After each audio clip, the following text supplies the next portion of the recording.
नमस्कार साथियों, मैं कल्पना स्वागत करती हूँ आप सभी का मेरे स्टडी में। आज का जो सेशन है वो है करंट अफेयर्स से रिलेटेड, जिसमें हम वीकली करंट अफेयर्स कर रहे हैं। और आज हम करंट अफेयर्स कहाँ से करेंगे? आज हम करेंगे 19 जुलाई से लेकर के 25 जुलाई तक के जो भी महत्वपूर्ण प्रश्न हुए हैं उन्हें आज हम इस वीडियो के माध्यम से डिस्कस करेंगे। और उसमें भी अगर कुछ भी पॉइंट आपके लिए इम्पॉर्टेंट होगा स्टैटिक जीके से रिलेटेड, तो वो भी मैं आपको यहीं इसी वीडियो में कवर कराऊंगी। तो वीडियो देखने से पहले लाइक कर दें, शेयर कर दें और लास्ट तक वीडियो को ज़रूर देखें। बने रहें मेरी स्टडी के साथ। स्टार्ट करते हैं आज का हमारा सेशन। पहला प्रश्न कहता है कि निम्नलिखित में से कौन सा दिन हर साल अंतर्राष्ट्रीय न्याय के विश्व दिवस के रूप में मनाया जाता है? तो वो कौन सा दिन है जिसको अंतर्राष्ट्रीय न्याय दिवस के रूप में विश्व स्तर पर मनाया जाता है? तो ये है 17 जुलाई। 17 जुलाई इसका बिल्कुल सही उत्तर है और 17 जुलाई को अंतर्राष्ट्रीय न्याय दिवस के रूप में मनाया जाता है, वो भी विश्व स्तर पर। नेक्स्ट क्वेश्चन है प्रश्न संख्या 2। भारत की पहली कोरोना वैक्सीन का ह्यूमन ट्रायल किस शहर के एम्स में किया गया है? इसमें कह रहे हैं कि भारत की पहली जो कोरोना वैक्सीन है उसका ह्यूमन ट्रायल किस शहर के एम्स में किया गया है? तो ये किया गया है पटना के एम्स में। पटना शहर जो कि बिहार का एक शहर है, जहां पर पटना के जो एम्स में पहला ह्यूमन ट्रायल किया गया है कोरोना वैक्सीन से संबंधित। अगर हम बिहार की बात करें तो यहाँ के जो मुख्यमंत्री हैं उनका नाम है नीतीश कुमार। बिहार के द्वारा जो पहल शुरू करी गई थी, एक प्यार का पौधा नाम की पहल शुरू की गई थी, वृक्षारोपण कार्यक्रम था। इसके साथ साथ में कोरोना से संबंधित एक गुरूर ऐप और इसके साथ साथ में कोरोना सहायता ऐप। तो ये सारे बिहार से संबंधित तथ्य हैं, इन्हें आपको याद रखना है। नेक्स्ट क्वेश्चन प्रश्न संख्या 3। किस आईआईटी ने पहला पोर्टेबल हॉस्पिटल बनाया है? तो वो कौन सी आईआईटी है जिसने पहला पोर्टेबल हॉस्पिटल बनाया है? तो ये कैसा हॉस्पिटल है? ये एक ऐसा हॉस्पिटल है जिसे ज़रूरत पड़ने पर कहीं भी किसी भी स्थान पर लगाया जा सकता है और इसमें वो सभी सुविधाएं हैं जो ज़रूरत एक हॉस्पिटल में होती है, जैसे कि ऑक्सीजन का सिलेंडर या जो भी मशीन्स होती हैं, तो वो सारी की सारी इस पोर्टेबल हॉस्पिटल में उपलब्ध कराई गई हैं। तो ये बनाया गया है आईआईटी मद्रास के द्वारा। आईआईटी मद्रास के द्वारा ये पोर्टेबल हॉस्पिटल बनाया गया है जिसे कहीं भी किसी भी स्थान पर ले जाया जा सकता है और वहाँ पर इसका प्रयोग किया जा सकता है। अगर हम आईआईटी मद्रास की बात करते हैं तो 1959 में आईआईटी मद्रास की स्थापना हुई थी। हाल ही में आईआईटी मद्रास के द्वारा ऑनलाइन बीएससी डिग्री ये शुरू की गई है। ऑनलाइन बीएससी किसके द्वारा? आईआईटी मद्रास के द्वारा। नेक्स्ट क्वेश्चन है प्रश्न संख्या 4। प्रश्न संख्या 4 कहता है कि भारतीय रेलवे ने किस वर्ष तक पूर्वोत्तर राज्यों की राजधानियों को रेल नेटवर्क के माध्यम से जोड़ने की योजना बनाई है? तो ये पूछ रहे हैं कि भारतीय रेलवे ने पूर्वोत्तर के जो 7 राज्य 7 सिस्टर्स बोले जाते हैं, उनमें से इन सारे राज्यों को इनकी जो राजधानियां हैं इनको रेल नेटवर्क के माध्यम से जोड़ा जाएगा। तो ये जोड़ा जाएगा 2023 तक रेलवे ये कार्य को पूरा करेगा, ऐसा इन्होंने लक्ष्य निर्धारित किया है। और ये 7 राज्य कौन कौन से हैं? तो ये हैं असम, अरुणाचल प्रदेश, नागालैंड, मणिपुर, मिजोरम, त्रिपुरा और मेघालय। सिक्किम 7 सिस्टर्स में नहीं आता है, ये चीज़ आप याद रखेंगे। सिक्किम जो भारत का राज्य है वो 7 सिस्टर्स में नहीं आता है। तो इन 7 राज्यों को इनकी जो राजधानियां हैं इनको रेल नेटवर्क के माध्यम से जोड़ा जाएगा। नेक्स्ट क्वेश्चन है प्रश्न संख्या 5 कि भारत ने जुलाई 2020 में किस देश के 61 द्वीपों के लिए आउटडोर फिटनेस उपकरण सौंपे हैं? तो वो कौन सा देश है जहां पर भारत ने ये 61 द्वीपों के लिए आउटडोर फिटनेस उपकरण सौंपे हैं? तो ये देश है मालदीव। मालदीव जो कि भारत का पड़ोसी देश है, इसको ये 61 उपकरण आउटडोर फिटनेस उपकरण है ये सौंपे गए हैं। मालदीव की बात करें तो माले यहाँ की कैपिटल है और मालदीव एक कोरल द्वीप है। कोरल द्वीप है मालदीव, ये चीज़ आप याद रखेंगे। और इसके साथ साथ में ये 26 एटॉल से मिलकर बना हुआ है। मालदीव एक कोरल द्वीप है जो कि 26 एटॉल से मिलकर बना हुआ है। नेक्स्ट क्वेश्चन प्रश्न संख्या 6 कहता है कि निम्नलिखित में से कौन नेल्सन मंडेला पुरस्कार 2020 के विजेता हैं? नेल्सन मंडेला पुरस्कार दिया गया है जिसके विजेता कौन हैं? तो जो इसका सही उत्तर है वो है मैरियाना वर्दियोनासिस और मोरिसाना कायटे, ये इनका नाम है। तो इसका सही उत्तर होगा डी, दोनों, 1 और 2 दोनों इसके सही उत्तर है। मैरियाना और मोरिसाना दोनों का नाम माँ से है, आपको याद करने में बहुत ही ज़्यादा आसानी रहेगी। तो मैरियाना और मोरिसाना को ये नेल्सन मंडेला पुरस्कार दिया गया है 2020 के लिए। नेक्स्ट क्वेश्चन है प्रश्न संख्या 7 की बात करें तो प्रश्न संख्या 7 कहता है कि केंद्रीय कृषि और किसान कल्याण मंत्री नरेंद्र सिंह तोमर ने ICAR स्थापना दिवस किस संस्करण में 2019 ICAR पुरस्कार की घोषणा की है। तो ये पूछ रहे हैं कि ये कौन सा इसका 2020 में संस्करण था जिसमें 2019 के लिए जो पुरस्कार दिए गए हैं, ICAR पुरस्कार की घोषणा की है। तो ये इसका 92वां संस्करण था, ICAR का ये 92वां संस्करण था।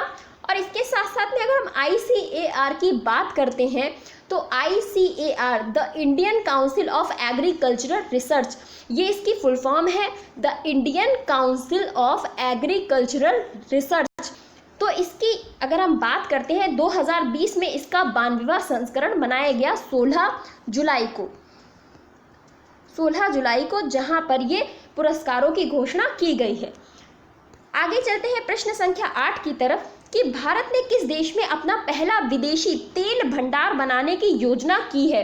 तो ये प्रश्न आपके लिए बहुत इंपॉर्टेंट है।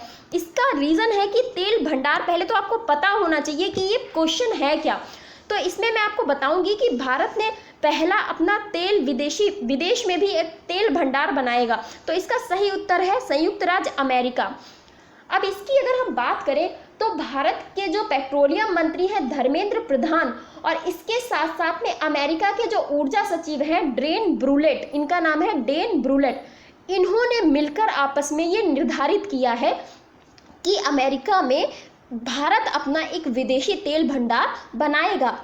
क्या होता है कि जब कभी कभी वॉर होते हैं तो ऐसी परिस्थिति में, जैसे वर्ल्ड वॉर ही हुआ, तो उस परिस्थिति में विदेशों से फिर अगर किसी देश में तेल खरीद रहे हैं तो वो आना फिर बंद हो जाता है। तो ऐसी परिस्थिति में जो भी देश है वो अपने पास तेल का भंडारण करके रखते हैं। और भारत में जो ये इस तरीके की संस्था है वो है Indian strategic petroleum reserve limited, इसका नाम है, जिसको ISPRL के नाम से आप जानते होंगे, Indian strategic petroleum reserve limited. तो ये जो है ये पेट्रोलियम का भंडारण करके रखती है ताकि जो जैसे वॉर हो गया उसमें भी जो हमारे वाहन है उन्हें चलाने के लिए पेट्रोल चाहिए होगा। तो ऐसी परिस्थिति में जो भंडारण है हमारे पास, हमें उसे यूज़ करना होता है। तो भारत की जो भंडारण की क्षमता है अभी भारत की वर्तमान में वो है 87 दिनों तक। इतनी 87 दिनों तक हमारे पास भंडारण की क्षमता है कि हमने 87 दिनों तक का जो फ्यूल है उसको भंडार करके रखा हुआ है, उसको संचित करके रखा हुआ है कि कोई भी परिस्थिति अगर इस तरह की आती है तो हम उसका प्रयोग कर सकते हैं। तो इस तरीके की अब भारत विदेशों में भी अपना इस तरीके का भंडारण करके रखेगा ताकि अगर कोई समस्या उत्पन्न होती है तो हम उनसे मदद ले सकें। नेक्स्ट देखेंगे प्रश्न संख्या 9 क्या कहता है। प्रश्न संख्या 9 कहता है कि फीफा पुरुषों के फुटबॉल विश्व कप 2022 के 22वें संस्करण की मेजबानी कौन सा देश करेगा। तो फीफा 2022 में भी 22वां संस्करण, सबसे आसान चीज़ कि 22वां संस्करण 2022 में होगा और वो भी पुरुषों का है। तो पुरुषों का ये ज़रूर याद रखिएगा और ये होस्ट करेगा कतर। तो कतर ये होस्ट करने वाला कंट्री बना है, कतर इसे होस्ट करेगा।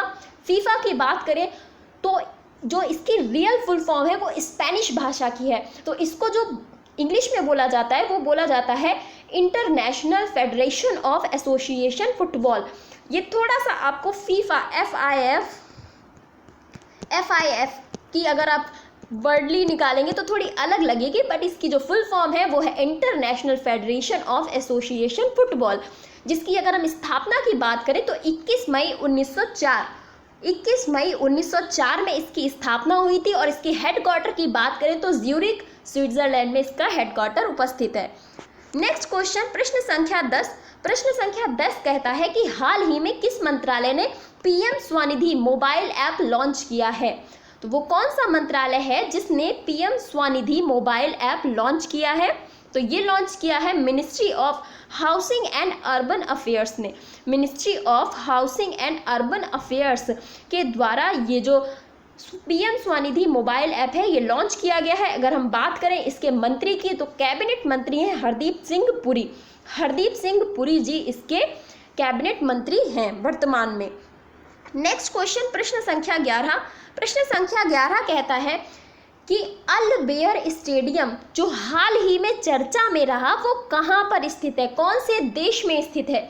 अल बेयर स्टेडियम, तो ये अल बेयर स्टेडियम कतर में स्थित है और कतर अभी फीफा के लिए प्रसिद्ध रहा था, तो वहाँ का ये स्टेडियम वर्तमान में अभी हाल ही में चर्चा का विषय बना हुआ था। तो अल बेयर स्टेडियम कतर, जिसकी राजधानी दोहा है, वहाँ पर स्थित है। नेक्स्ट क्वेश्चन प्रश्न संख्या 12 कहता है कि भारतीय रेलवे ने किस वर्ष तक निजी गाड़ियों के फर्स्ट सेट को लॉन्च करने की योजना बनाई है। तो जैसा आप खबरों में लगातार सुन ही रहे हैं कि भारतीय रेलवे में निजी ट्रेनों को चलाए जाने की बात चल रही है, कई लोग तो निजीकरण तक की बात कह रहे हैं। तो फिलहाल आगे परिस्थितियां क्या होंगी ये तो कहना मुश्किल है, लेकिन अभी के लिए प्रश्न है कि भारतीय रेलवे ने किस वर्ष तक निजी गाड़ियों के फर्स्ट सेट को लॉन्च करने की योजना बनाई है। तो ये जो योजना बनाई गई है ये 2023 तक बनाई गई है, 2023 तक। तो 2023 में दो चीज़ें करनी है कि जितने भी पूर्वोत्तर राजधानियां हैं उनको रेल नेटवर्क से जोड़ना है और दूसरा 2023 तक फर्स्ट सेट को लॉन्च करना है। नेक्स्ट क्वेश्चन देखते हैं। नेक्स्ट क्वेश्चन है कि जोरम मेगा फूड पार्क का उद्घाटन किया गया है और यह मेगा फूड पार्क किस राज्य में स्थित है। तो मेगा फूड पार्क जिसका नाम है जोरम मेगा फूड पार्क और ये इस राज्य का पहला मेगा फूड पार्क है। तो जोरम मिजोरम, इसका नाम से ही आपको क्लियर हो जाएगा, जोरम मतलब मिजोरम। और इसके सीएम का नाम मुझे सबसे ज़्यादा पसंद है क्योंकि याद करने में आसानी है कि जोरमथंगा, जोरम को अलग कर लीजिए और थंगा को अलग, जोरमथंगा वैसे इनका नाम है, तो आप ऐसे ही से याद कर सकते हैं। तो मिजोरम के जो सीएम है उनका नाम है जोरमथंगा। और इसके साथ साथ अगर हम बात करें इस मेगा फूड पार्क का उद्घाटन किसने किया, तो इस मेगा फूड पार्क का उद्घाटन किया हमारी खाद्य और प्रसंस्करण मंत्री जो हैं हरसिमरत कौर बादल, उनके द्वारा इसका उद्घाटन किया गया। तो ये मिजोरम का पहला मेगा फूड पार्क बनाया गया है। नेक्स्ट क्वेश्चन प्रश्न संख्या 14। मधु बाबू पेंशन योजना, मधु बाबू पेंशन योजना के तहत किस राज्य सरकार ने ट्रांसजेंडरों को शामिल किया है। तो यहाँ पर ट्रांसजेंडर्स को शामिल किया गया है मधु बाबू पेंशन योजना में। तो ये राज्य है ओडिशा, ओडिशा राज्य की ये योजना है। ओडिशा की बात करें तो नवीन पटनायक जी यहाँ के मुख्यमंत्री हैं और गणेशी लाल जी यहाँ के गवर्नर हैं, ओडिशा के गवर्नर हैं। अगर हम नवीन पटनायक जी की बात करें तो नवीन पटनायक जी को पेटा हीरो एनिमल अवार्ड करके जो था वो इनको दिया गया था। और नवीन पटनायक जी वर्तमान में कहाँ के मुख्यमंत्री हैं, तो ये ओडिशा के मुख्यमंत्री हैं। नेक्स्ट हम देखेंगे प्रश्न संख्या 15। प्रश्न संख्या 15 कहता है कि उस राज्य का नाम बताइए जिसने अनुसूचित जातियों के लिए नवीन रोजगार योजना लॉन्च की है। तो अनुसूचित जातियों के लिए नवीन रोजगार योजना, नवीन मतलब नया रोजगार और वो भी अनुसूचित जातियों के लिए, तो ये योजना लॉन्च की गई है उत्तर प्रदेश सरकार के द्वारा। उत्तर प्रदेश सरकार के द्वारा नवीन रोजगार योजना योगी आदित्यनाथ है वो वर्तमान में उत्तर प्रदेश के मुख्यमंत्री हैं। और अगर हम यहाँ के गवर्नर की बात करें तो आनंदीबेन पटेल जी यहाँ के गवर्नर हैं, जिन्होंने वर्तमान में मध्य प्रदेश का गवर्नर का अतिरिक्त प्रभार संभाल रखा है। नेक्स्ट हम बात करेंगे नेक्स्ट क्वेश्चन पे आते हैं।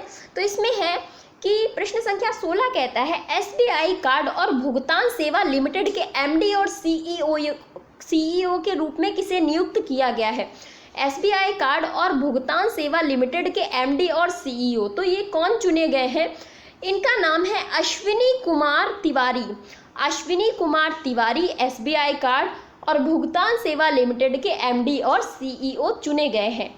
नेक्स्ट क्वेश्चन प्रश्न संख्या 17। प्रश्न संख्या 17 कहता है कि उस प्रथम पश्चिम एशियाई और अरब राष्ट्र का नाम बताइए जिसने मंगल के लिए एक अंतरिक्ष मिशन की शुरुआत की है। यह मंगल के लिए अभी एक अंतरिक्ष मिशन शुरू कर रहा है जिसका नाम इसने रखा है होप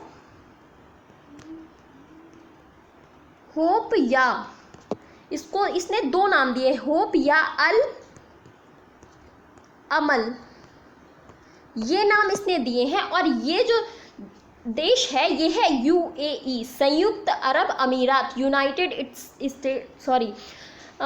संयुक्त अरब अमीरात इसका नाम है। और ये जो इसकी राजधानी है वो है अबू धाबी। अबू धाबी संयुक्त अरब अमीरात की राजधानी है। तो ये इनकी राजधानी है संयुक्त अरब अमीरात, जिसको बोलते हैं यूनाइटेड अरब अमीरात। जो मंगल के लिए अंतरिक्ष मिशन को शुरू कर रहा है वो है यूएई। नेक्स्ट क्वेश्चन हम देखेंगे प्रश्न संख्या 18। प्रश्न संख्या 18 कहता है कि CSIR के किस संस्थान ने कार्यस्थल के लिए कोविड सुरक्षा प्रणाली की शुरुआत की है। कोविड सुरक्षा प्रणाली मतलब कार्यस्थल पर काम करने के लिए कोविड सुरक्षा प्रणाली की शुरुआत CSIR की वो कौन सी लैब है जिसके द्वारा शुरू की गई है। तो इसका नाम है central mechanical engineering research institute, CMERI, central mechanical engineering research institute, जिसकी स्थापना की बात करें तो 1958 में इसकी स्थापना हुई थी। 1958 में इसकी स्थापना हुई थी। और इसके जो चेयरमैन होते हैं वो प्रधानमंत्री होते हैं।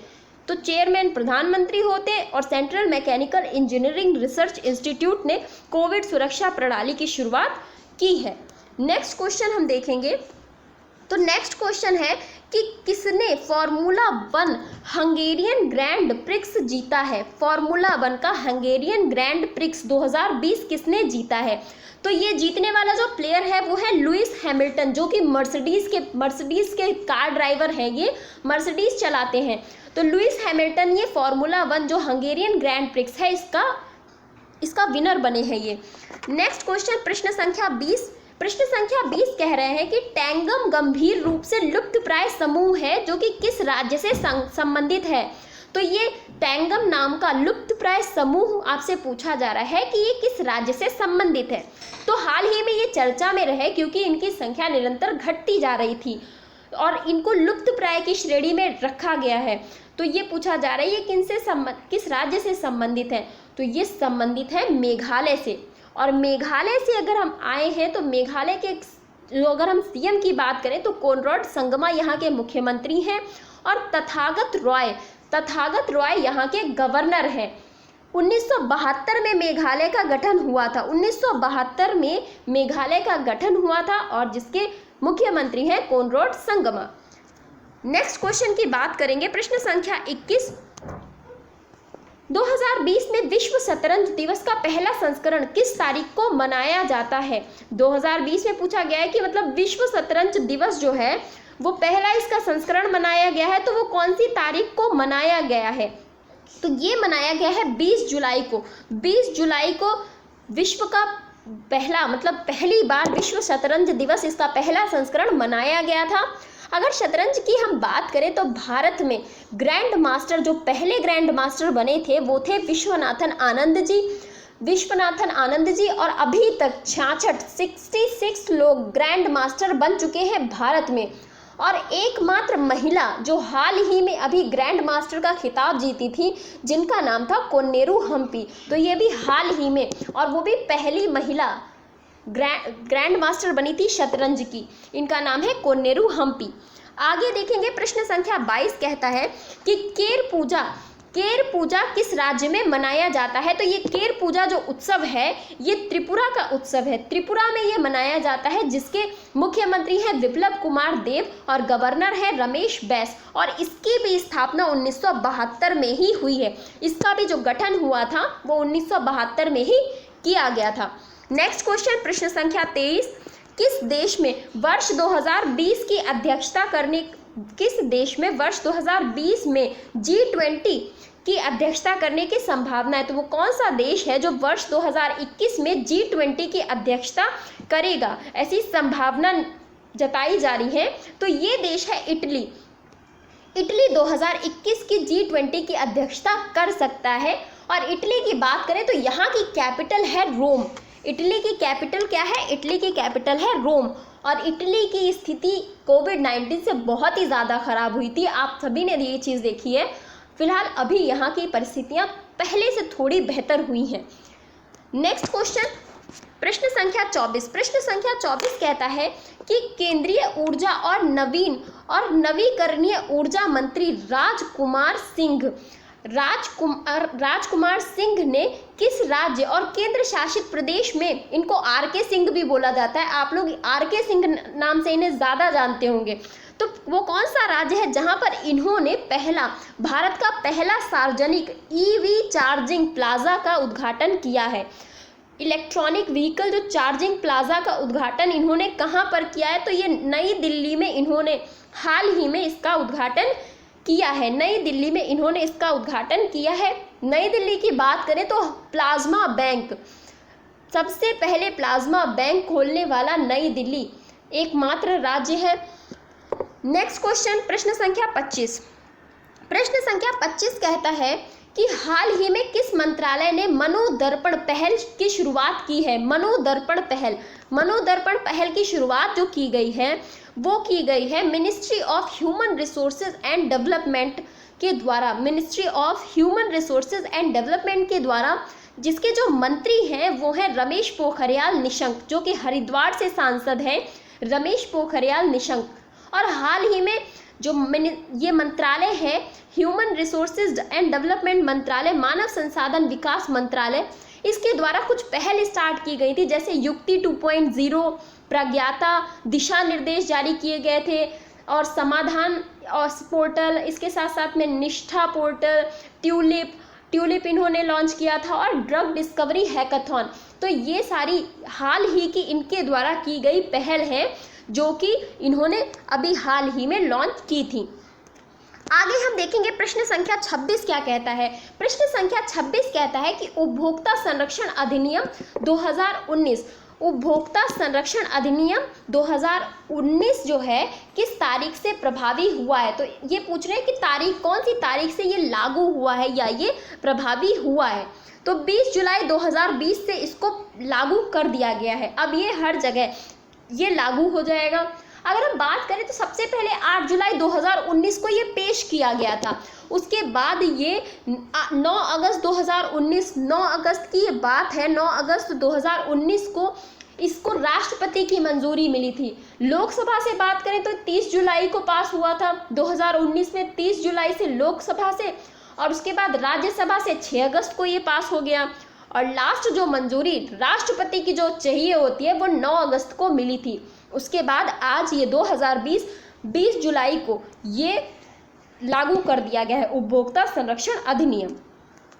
नेक्स्ट प्रश्न संख्या 27 कहता है कि रेज नामक पहल के लिए किस पीएसयू ने अंतर्राष्ट्रीय विकास के लिए संयुक्त राष्ट्र एजेंसी के साथ भागीदारी की है? तो वो कौन सा पब्लिक सेक्टर यूनिट, पीएसयू की फुल फॉर्म होती है पब्लिक सेक्टर यूनिट, तो वो कौन सी पब्लिक सेक्टर यूनिट है जिसने अंतर्राष्ट्रीय विकास के लिए संयुक्त राष्ट्र एजेंसी के साथ भागीदारी की है रेज नामक पहल के लिए? तो ये जो भागीदारी की गई है वो की गई है ऊर्जा दक्षता सेवा लिमिटेड, जिसको EESL के नाम से भी जाना जाता है। तो ऊर्जा दक्षता सेवा लिमिटेड के द्वारा ये पहल या ये भागीदारी की गई है। नेक्स्ट क्वेश्चन, प्रश्न संख्या 28। प्रश्न संख्या 28 क्या कहता है? तो प्रश्न संख्या 28 कहता है कि किस राज्य मंत्रिमंडल ने वन स्टॉप शॉप योजना को मंजूरी दी है? वन स्टॉप शॉप योजना को मंजूरी किस राज्य के द्वारा दी गई है? तो ये दी गई है राजस्थान के द्वारा। राजस्थान, जिसमें इस समय घनघोर एकदम से कह सकते हैं कि आपस में इतनी राजनीति चल रही है कि अशोक गहलोत अलग है, सचिन पायलट जो कि अभी तक उप मुख्यमंत्री के पद पर बने हुए थे, अब वो पार्टी ही छोड़ चुके हैं। तो क्या चल रहा है कुछ समझ नहीं आ रहा है। अभी हाल ही में यहाँ पर काफ़ी ज़्यादा राजनीति चल रही है। तो राजस्थान, जहाँ के मुख्यमंत्री हैं अशोक गहलोत, चर्चा का विषय बने हुए हैं, और गवर्नर कलराज मिश्र जी। राजस्थान भ्रष्टाचार रिपोर्ट में सबसे ऊपर है। तो राजस्थान ने वन स्टॉप योजना शुरू की है, वन स्टॉप शॉप योजना शुरू की है। प्योर फॉर श्योर, ये भी इन्हीं की पहल है। प्योर फॉर श्योर ये भी राजस्थान सरकार की पहल है। आगे देखेंगे प्रश्न संख्या 29, उस व्यक्ति का नाम बताइए जिससे करूर वैश्य बैंक का एमडी और सीईओ नियुक्त किया गया है। तो आपसे पूछ रहे हैं करूर वैश्य बैंक का एमडी और सीईओ किसे नियुक्त किया गया है। इनका नाम है रमेश बाबू बोडडू। रमेश बाबू बोडडू इनका नाम है। और करूर वैश्य की बात करें 1916 में करूर वैश्य बैंक की स्थापना हुई थी और इसका जो हेडक्वार्टर है वो है करूर, तमिलनाडु में। तमिलनाडु में इसका हेडक्वार्टर करूर नामक स्थान पर है। नेक्स्ट क्वेश्चन प्रश्न संख्या 30। प्रश्न संख्या 30 कहता है कि एनासिस किस देश का पहला सैन्य संचार उपग्रह है। एनासिस ANASIS-2 एनासिस 2 किस देश का पहला सैन्य संचार उपग्रह है। तो ये सैन्य संचार उपग्रह है दक्षिण कोरिया का। दक्षिण कोरिया का जिसको फॉल्कन 9 से छोड़ा गया था, फॉल्कन 9 से, और ये यूएसए से छोड़ा गया है। ये यूएसए से छोड़ा गया है और दक्षिण कोरिया का है। दक्षिण कोरिया की बात करें तो सियोल यहाँ की कैपिटल है। सियोल दक्षिण कोरिया की कैपिटल है।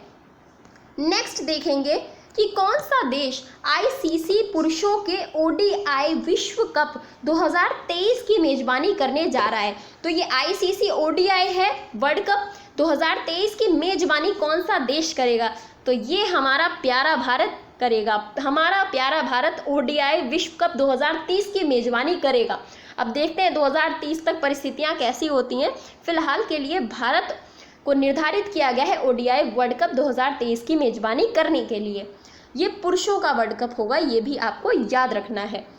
नेक्स्ट क्वेश्चन प्रश्न संख्या 32 कि किस देश ने संयुक्त राष्ट्र को वर्ष 2020 को अंतर्राष्ट्रीय स्वास्थ्य वर्ष के रूप में समर्पित करने का प्रस्ताव दिया है।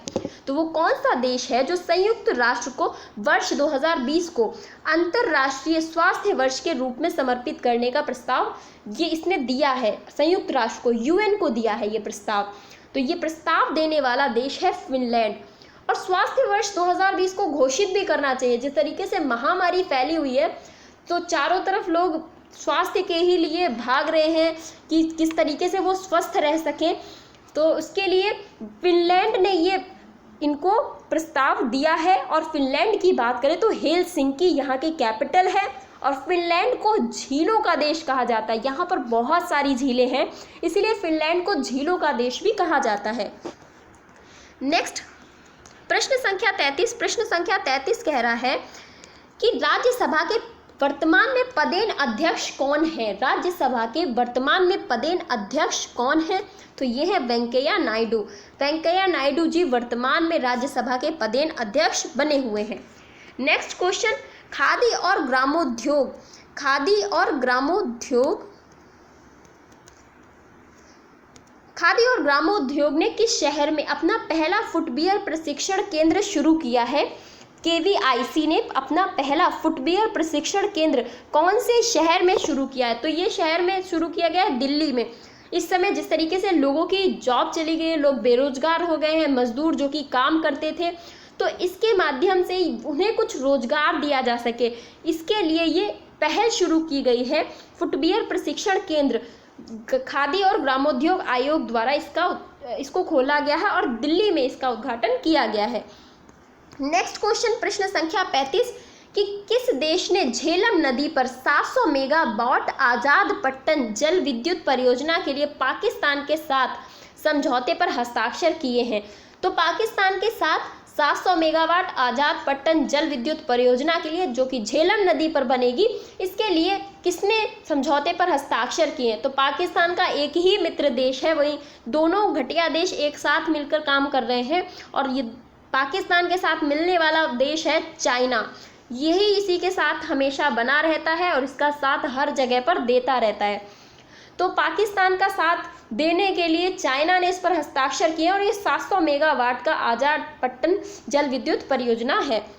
नेक्स्ट क्वेश्चन हम देखेंगे कि प्रश्न संख्या 36 कहता है कि किस भारतीय पब्लिक सेक्टर यूनिट ने मलेरिया नियंत्रण के लिए दक्षिण अफ्रीका को, साउथ अफ्रीका को 20.60 मिलियन टन DDT 75% WP आपूर्ति की है। तो कह रहे हैं कि DDT की आपूर्ति जो कि 20.60 मीट्रिक टन था, दक्षिण अफ्रीका को इसकी आपूर्ति कौन सा वो ऐसी पब्लिक सेक्टर यूनिट है जिसने की है।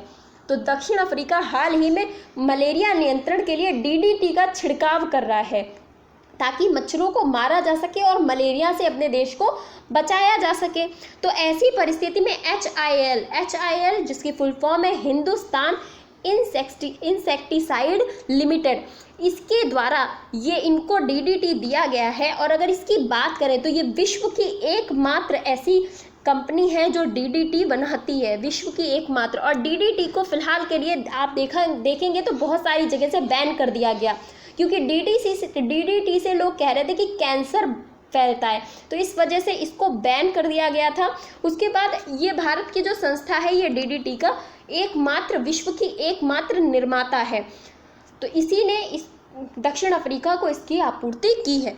नेक्स्ट क्वेश्चन हम देखेंगे कि रोशनी नादर मल्होत्रा किस कंपनी की चेयरपर्सन बनी है। हाल ही में रोशनी नादर मल्होत्रा ये किस कंपनी की चेयरपर्सन बनी है। तो ये बनी है HCL टेक्नोलॉजीज की ये चेयरपर्सन हाल ही में बनी है।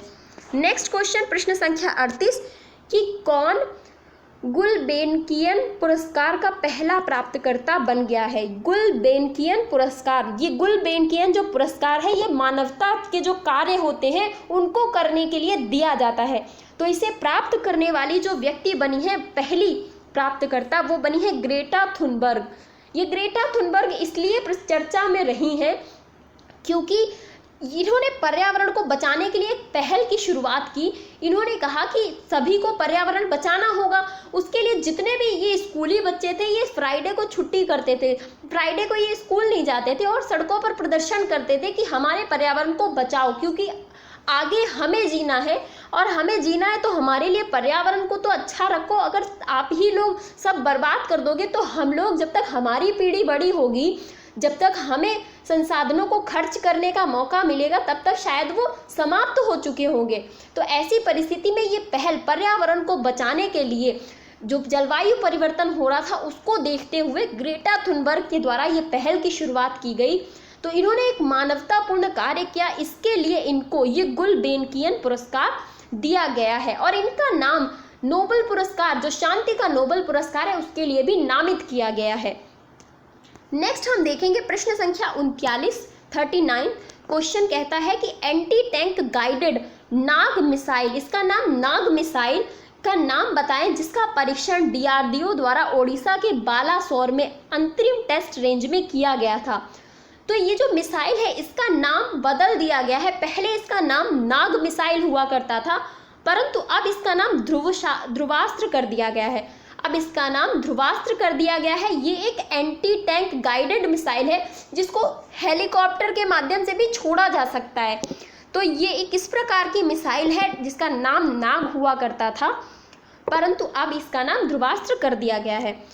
आगे हम देखेंगे कि किस देश के राष्ट्रपति ने संयुक्त राष्ट्र द्वारा 2021 को शांति और विश्वास का अंतर्राष्ट्रीय वर्ष घोषित करने का प्रस्ताव शुरू किया है। तो UN को इस देश ने ये सलाह दी है कि 2021 को हमें शांति और विश्वास का अंतर्राष्ट्रीय वर्ष घोषित करना चाहिए। तो ये प्रस्ताव किया गया है तुर्कमेनिस्तान के द्वारा ऐसा कहा गया है। और तुर्कमेनिस्तान की बात करें तो अशगाबाद तुर्कमेनिस्तान की कैपिटल है और मुद्रा है यहाँ की मनत है तुर्कमेनिस्तान की मुद्रा। तो ये था आज का हमारा लास्ट क्वेश्चन। सेशन कैसा लगा आप प्लीज़ मुझे ज़रूर बताया करें, और कोई भी डाउट्स हुआ करें तो प्लीज़ उनको क्लियर करने के लिए आप मुझे बता सकते हैं।